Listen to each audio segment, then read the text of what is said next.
Now we're going to create some almost kind of thistly types of flowers, and while some of them might look like thistles, some of them also might not, and that's okay too. You can use any brush for this. We're gonna create kind of a form. I'm gonna start with my filbert brush, and I wanna start, because I wanna show you a wet on wet, I wanna start with something that is a little, or I guess a lot, lighter. And remember, with limited color palettes, you can work with any colors that you want to. For this one, I think I'm just gonna stick for the base to just like a cream color, and that's gonna help me build on it with other color. The lighter that you go initially, and that can mean paint, it could mean just, you know, mostly water to paint ratio. With a lot of water on your brush, that could be exactly what you need in order to get the bleed to work the way we want it to. So I'm gonna make this a little bit larger so you can see the effects that we're doing. And I'm basically creating a very, very round cone shape. So I'm gonna do one stroke down and then another stroke down and just have it meet like so. In fact, that would be even better upside down, to have the pointier part at the bottom, or at the top rather.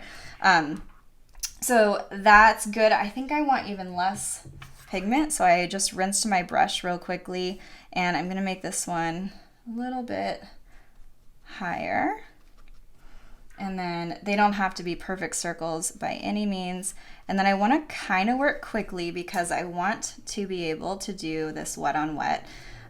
So I'll add maybe 4 in here, and then I'll start to add the effects. So again, any color that you want. I'm gonna start with just a very small amount of a blue, and I'm making sure to tilt my paper to see exactly where the wettest point is. You don't want to put this down anywhere that's not wet, or it's not going to do what you want it to do. It's just going to be pigment that is stuck on the page. So what I'm doing is I'm setting this color down, and then I'm just letting it do its thing. It's going to be very tempting to push the color where you want, but you want to save that until it's necessary. So for now, I'm just setting it down in the general area that I want it to be, and then you can see that with a little bit of time, it starts to spread, and that is what we want. Now I'm going to grab some of this beigey color and do the same thing toward the top, but I can see this is getting pretty dry, so maybe I'll stick to just the side because I don't want to have that issue where the pigment doesn't end up moving where I want it to. Okay, and then from there, because that's bleeding and it's doing a good job, it's doing what I wanted, but it's fading while it does that, so I can come in and set some more pigment down just at the base, same place that I did before.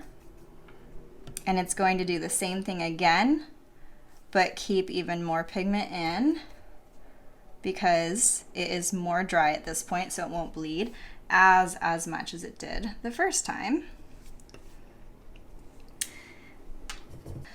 So from here, this is where I can kind of add those little, I'm gonna use very non-flower terms, those little spikes that come off. And I want to do it now again because I'm still a little bit, I have some moisture still on the bottoms, and so I think the bleed would be really lovely. Just for the sake of it, I'm going to switch to a round brush so I can have it be a little bit finer, and I can use the brush to my advantage, starting with a thin tip and going into something that is a little more, a little broader. So I'm taking the tip of my brush, and I'm just going to go about here and drag that in and release. And I'm going to do it again here. And notice that I like to keep my lines, I like to have them have a little bit of movement so they're not perfectly straight. And if you like them to be perfectly straight, you can totally do that because that's going to look really pretty too. I just really like it when they are, you know, have more movement. And then you can see, I'm going to make this a little sharper. You can see how it starts to bleed into that blue. I love that. I love it. I think it is so pretty. I also want to create some of these points closer to us, and that's going to be more, you know, it just creates more of a fullness, but I want to wait until I know that the points will actually remain, because right now if I do that, you'll see it'll start to bleed out. And while that's lovely, and I do want that, I also want to be able to have this element in the front. So now I'll let it dry. I might put a few more little peekaboos coming from the backs here. And I'm varying my pressure at some of these so that I can have like some thicker areas and thinner areas. And that just kind of gives the illusion of almost like it tilts a little bit. So it like bends and moves.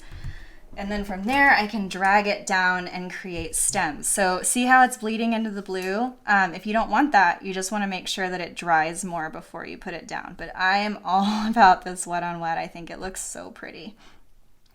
All right, grabbing more of this color. Make sure that I have enough on my brush. And I'll pull that down, or I can pull it up. If you pull it up, make sure that you don't drag your hand through the wet paint. But I want to kind of vary the pressure, and it's easier to do that when you don't have a really strong grip, just because it is more effortless, but at the same time you might cause more gaps than you actually want. So I'm kind of going middle of my brush, and I have a pretty good grip on my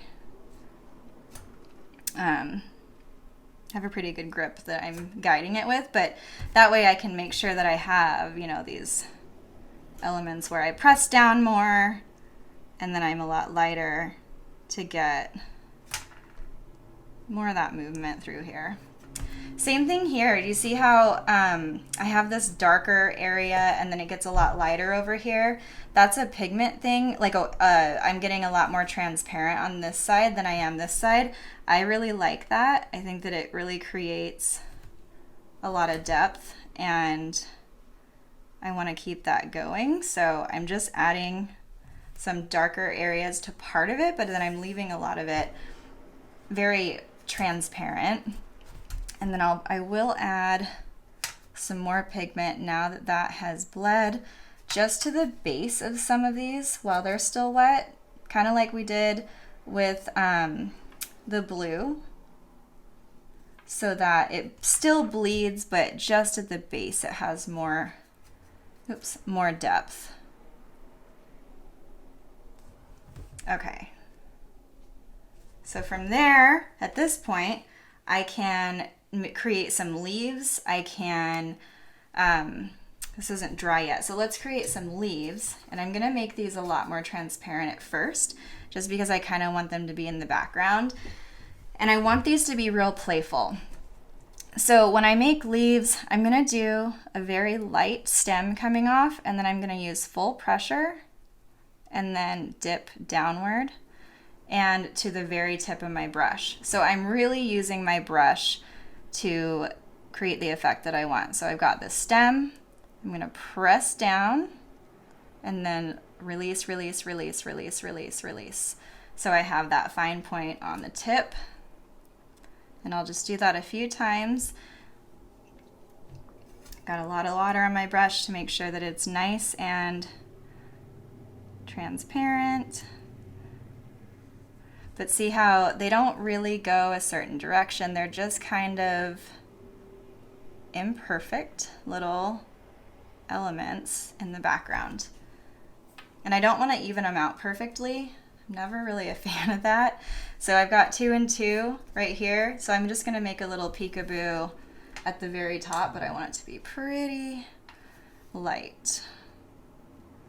There we go.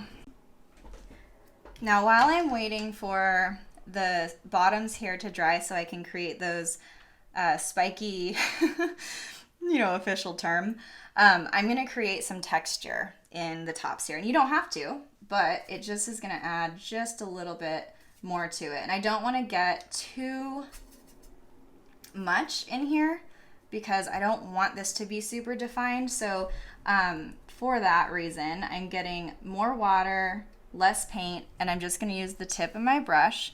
and I'm gonna come in and I'm just gonna create tiny little horseshoes.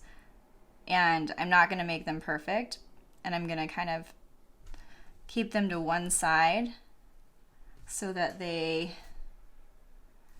are more like just accents. And you can imagine, you can clearly see just from this effect that we're doing, you can envision what that would look like as a whole. But because this is such a wet on wet, natural organic piece, we don't want to go too crazy with details unless we end up doing details the whole way through. But now that creates that texture so that you can really kind of start to see form in an abstract way. All right, so now I think I can go in and add those pokey bits. And I'm going to use my brush first at the bottom, pressure, and then lighten. And these ones are not going to be as long because they're technically like in the foreground. So that's what I want to make sure of, that I just make them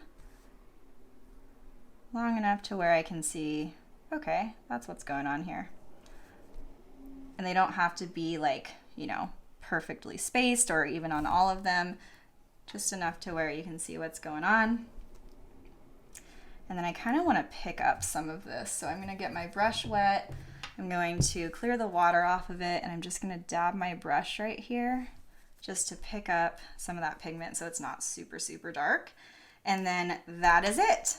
So it creates this really lovely, very elegant looking piece that has a lot of movement to it, and has that expressive feature to it.